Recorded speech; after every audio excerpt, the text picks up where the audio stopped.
नमस्कार दोस्तों, स्वागत है आपका। कभी आपके साथ ऐसा हुआ है कि कोई याद, कोई मेमोरी रियलिटी से भी ज्यादा रियल लगने लगे? बस आज हम एक ऐसी ही गजब की पोएम को डिकोड करने वाले हैं। एक ऐसी कविता जो घर, यादें और फासलों के इस कॉम्प्लिकेटेड से रिश्ते को बहुत ही खूबसूरती से समझाती है। पोएम की ये जो ओपनिंग लाइंस है ना, ये सीधा आपको इसके कोर में ले जाती हैं।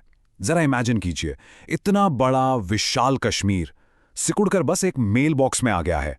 और बस यहीं से शुरू होता है वो कॉन्फ्लिक्ट, वो तनाव, असली घर और यादों वाले घर के बीच। तो चलिए देखते हैं कि हम इस पूरी एनालिसिस में आगे कैसे बढ़ेंगे। हम पोएट और पोएम के बैकग्राउंड से शुरू करेंगे, फिर इसके एक एक कॉन्सेप्ट को, जैसे home in a mail box या अनडेवलप्ड नेगेटिव को अच्छे से समझेंगे, और आखिर में देखेंगे कि ये पोएम इतनी जरूरी क्यों है। ओके, सो सबसे पहले थोड़ा कॉन्टेक्स्ट समझते हैं। देखिए, किसी भी आर्ट पीस को अच्छे से समझने के लिए उसके क्रिएटर और उसके बैकग्राउंड को जानना जरूरी होता है ना? तो चलिए शुरू करते हैं। ये पोम, अब देखेंगे, सिर्फ एक इंसान की कहानी नहीं है। ये उन सब लोगों की आवाज़ है जो अपने घर, अपनी जड़ों से दूर हैं। ये उस एहसास की बात करती है जब आपको एक जगह से अलग कर दिया जाता है, जब मेमोरी और रियलिटी के बीच एक कॉम्प्लेक्स रिश्ता बन जाता है। और नॉस्टैल्जिया, वो मीठा सा दर्द जो अतीत के लिए होता है, ये सब इस कविता की जान है। चलिए अब पोएम के अंदर चलते हैं और उस पहली इमेज को अच्छे से एक्सप्लोर करते हैं जो पोएट ने हमारे सामने रखी है। एक होमलैंड जो छोटा होकर एक मेल बॉक्स बन गया है। तो यहां इन लाइंस को देखिए। Kashmir shrinks into my mail box, my home a neat 4 by 6 inches. सोच के देखिए, पूरा कश्मीर छोटा होकर एक मेल बॉक्स में समा गया। घर बस एक 4 by 6 इंचेस की फोटो बन गया है। पोएट कहता है, I always loved neatness, now I hold the half inch Himalayas in my hand. इतना विशाल हिमालय पर्वत अब सिर्फ आधा इंच का उनके हाथ में है। ये जो मिनिएचराइजेशन है ना, ये सिर्फ साइज का कम होना नहीं है, ये एक गहरे लॉस, एक दर्द को दिखाता है। और ये जो डायमेंशन है 4 इंचेस इन 6 इंचेस, ये कोई रैंडम नंबर नहीं है।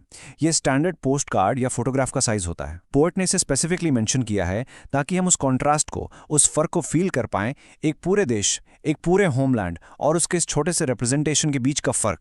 अब फिर आते हैं ये लाइंस जो सच में दिल तोड़ देती हैं। This is home and this the closest I will ever be to home. Poet यहाँ एक तरह से एक्सेप्ट कर रहा है कि अब यही छोटा सा कागज का टुकड़ा उसका घर है, और इससे ज्यादा करीब वो अपने असली घर के शायद कभी जा ही नहीं पाएगा। एक बहुत ही गहरा एडमिशन है ये।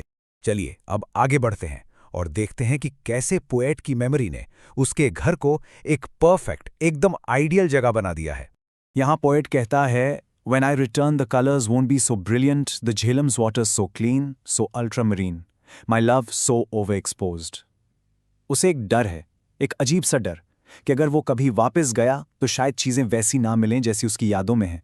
शायद रंग उतने ब्रिलियंट ना हो, झेलम का पानी उतना साफ ना हो, क्योंकि दूरी और समय ने उसकी यादों को ओवर एक्सपोज्ड कर दिया है, रियलिटी से भी ज़्यादा खूबसूरत बना दिया। और ये शब्द ओवर एक्सपोज्ड, ये एक ब्रिलियंट मेटाफोर है।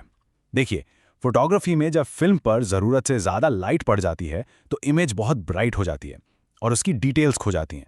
बिल्कुल वैसे ही पोएट का अपने घर के लिए जो प्यार है, जो लव है, वो इतना इंटेंस, इतना ब्राइट हो चुका है मेमोरी में कि उसमें कोई फ्लॉ, कोई कमी, कोई रियलिटी की डिटेल बची ही नहीं है। सब कुछ perfect.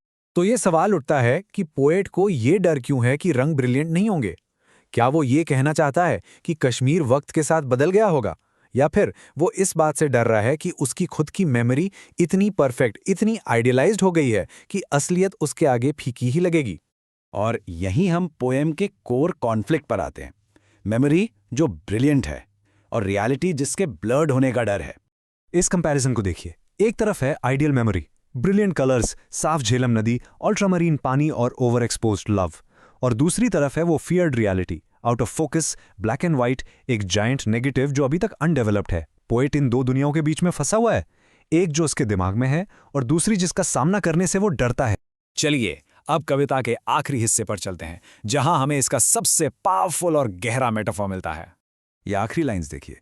And my memory will be a little out of focus, in it a giant negative, black and white, still undeveloped. यहां आकर पोएट अपनी मेमोरी की असलियत बताता है। वो कहता है कि उसकी मेमोरी थोड़ी आउट ऑफ फोकस है, थोड़ी धुंधली है, और इस धुंधली सी मेमोरी के अंदर एक बहुत बड़ा नेगेटिव छुपा है, एक ब्लैक एंड व्हाइट नेगेटिव जो अभी तक डेवलप ही नहीं हुआ। अब ये फोटोग्राफिक नेगेटिव होता क्या है? ये फिल्म पर एक ऐसी इमेज होती है जहां लाइट और डार्क एरियाज उल्टे होते हैं, इन्वर्टेड। उसमें एक पिक्चर की पोटेंशियल तो होती है, लेकिन उसे देखने के लिए डेवलप करना पड़ता है। तो जब पोएट अपनी मेमोरी को नेगेटिव कहता है, तो वो ये सजेस्ट कर रहा है कि पास का रिकॉर्ड तो है, लेकिन अब वो आमतौर पर एक्सेसिबल नहीं है। वो उल्टा है, और उससे अब एक साफ पिक्चर बनाना, उस मेमोरी को फिर से जीना आसान नहीं है, शायद नामुमकिन है। तो फिर एक मेमोरी के अनडेवलप्ड होने का क्या मतलब हुआ? इसका मतलब है कि अतीत, वो पास्ट, एग्जिस्ट तो करता है, लेकिन उसकी कहानी अब पूरी नहीं हो सकती। उसे साफ तौर पर देखा नहीं जा सकता। वो बस एक फ्रोजन पोटेंशियल बनकर रह गया है, एक ऐसी संभावना जिसे कभी रियलिटी में नहीं बदला जा सकता। तो इस पूरी कविता से हमें क्या समझना चाहिए? इसकी की टेकअवेज क्या हैं? ये इतनी अहम क्यों हैं?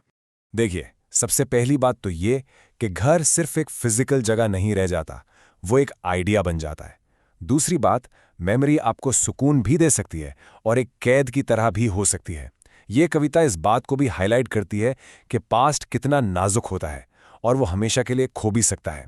और ये सब कुछ पोएट ने बहुत ही पावरफुल मेटाफर्स जैसे मेल बॉक्स और नेगेटिव का इस्तेमाल करके हम तक पहुंचाया है। बेसिकली हम अपने घर को अपने अंदर लेकर चलते हैं, और कभी-कभी हमारे दिमाग में बसा घर असलियत से ज़्यादा रियल और ज़्यादा दर्दनाक हो जाता है। और आखिर में ये पोएम हमें इस एक ज़रूरी सवाल के साथ छोड़ जाती है, हम उस घर को कैसे जिंदा रखें, कैसे संभालें, जो अब सिर्फ हमारी यादों में बसता है। ये एक बहुत ही गहरा, यूनिवर्सल सवाल है जो पोएट का पर्सनल एक्सपीरियंस होते हुए भी हम सबसे कनेक्ट करता है। इस एनालिसिस में मेरे साथ जुड़ने के लिए आपका बहुत बहुत शुक्रिया। अगर आपको ये अच्छा लगा तो ऐसे और भी कंटेंट के लिए सब्सक्राइब ज़रूर करें। धन्यवाद।